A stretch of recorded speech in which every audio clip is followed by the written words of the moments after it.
Hello students, unit 3 lecture number 6। Topic is diffraction at a narrow wire. जो last topic था हमने किया था diffraction at a rectangular slit या aperture. तो यहाँ पर हमारे पास एक वायर है ए बी, इसकी वजह से हम देखना चाहते हैं कि यहाँ पर क्या डाइफ्रैक्शन पैटर्न मिलेगा। तो एस जो है सोर्स ऑफ मोनोक्रोमेटिक लाइट है, X Y cylindrical wave front है, यहाँ पर हमने एक वायर रखी है ए बी। तो एस ए ई इस पोर्शन में और एस बी एफ इस पोर्शन में अगर हम देखें तो यहाँ पर हमें लॉ ऑफ ज्योमेट्रिकल ऑप्टिक्स की अकॉर्डिंग यहाँ पर हमें डार्कनेस मिलनी चाहिए, क्योंकि यहाँ से देखो ये पोर्शन क्या है, ब्लॉक्ड है। लेकिन above E and below F यहाँ पर हमें क्या मिलनी चाहिए, यूनिफॉर्म इल्यूमिनेशन। लेकिन ऐसा नहीं होता, हमें एक डाइफ्रैक्शन पैटर्न देखने को मिलता है। यहाँ पे भी alternate dark and bright fringes देखने को मिलती हैं और इसके बाहर भी हमें alternate dark and bright fringes देखने को मिलती हैं। इस तरह का हमें डाइफ्रैक्शन पैटर्न देखने को मिलता है कि इंटेंसिटी में यहाँ पे भी हमारे पास एक डाइफ्रैक्शन पैटर्न मिल रहा है, मैक्सिमा मिनिमा इसके अराउंड भी बन रहा है विद डिक्रीजिंग इंटेंसिटी का। तो यहाँ पर मतलब इसके बाहर हमें डिक्रीजिंग इंटेंसिटी मिलेगी और यूनिफॉर्म इल्यूमिनेशन हो जाएगा इसके बाहर।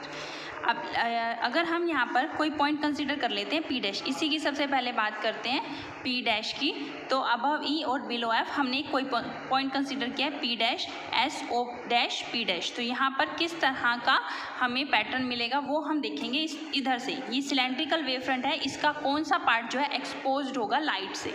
तो यहाँ पर पी डैश पर हमें एक्स ओ डैश ए इसकी हम बात करते हैं। तो एक्स ओ डैश जो अपर हाफ है, इसमें तो हमारे पास बहुत सारे number of half period zones होंगे जिसकी वजह से यहाँ इंटेंसिटी सेम रहेगी। अब बात करते हैं हम लोअर हाफ की, ओ डैश ए की। तो यहाँ पर हमारे पास number of half period zones कम होंगे और अगर वो ओड होंगे, जैसे हमने लास्ट टॉपिक में कंसिडर किया, अगर ये नीचे ओड है तो यहाँ पर हमें मैक्सिमा मिल जाएगा और अगर इवन है तो यहाँ पर हमें मिनिमा मिल जाएगा। इस तरह से हमें मैक्सिमा और मिनिमा डाइफ्रैक्शन पैटर्न देखने को मिलते हैं नियर ई और एफ। अब अगर हम कोई पॉइंट कंसीडर करते हैं P double dash in between E and F, मतलब यहाँ पर कोई भी पॉइंट कंसीडर करेंगे तो उस केस में हमें क्या मिलेगा कि जो इससे अबव मतलब एक्स ए ये भी एक लीनियर सोर्स की तरह काम करेगा, वाई बी मतलब ये भी एक सोर्स की तरह काम करेगा। मतलब ये ऐसे लगेगा कि दो सोर्स हैं, तो ए और बी उसके दो पॉइंट होंगे कि कोहेरेंट सोर्सेज के दो पॉइंट हो गए। तो इस केस में जैसे हमने यंग्स डबल स्लिट एक्सपेरिमेंट पढ़ा था, उस केस में हमें यहाँ पर मिलता था इंटरफेरेंस पैटर्न। जिस तरह से हमें यंग्स डबल स्लिट एक्सपेरिमेंट में इंटरफेरेंस पैटर्न मिल रहा था मैक्सिमा और मिनिमा, जिसमें उसकी फ्रिंज विड्थ इक्वल थी, उसी तरह ही हमें यहाँ डाइफ्रैक्शन पैटर्न देखने को मिलता है। और ये पाथ डिफरेंस जो है वो इसके अकॉर्डिंग हो जाएगा B P double dash minus A P double dash is equal to 2n। मतलब मैक्सिमा के लिए n लैम्डा होता था इंटरफेरेंस के अंदर और डाइफ्रैक्शन में, जबकि वो अपोजिट हो जाते थे।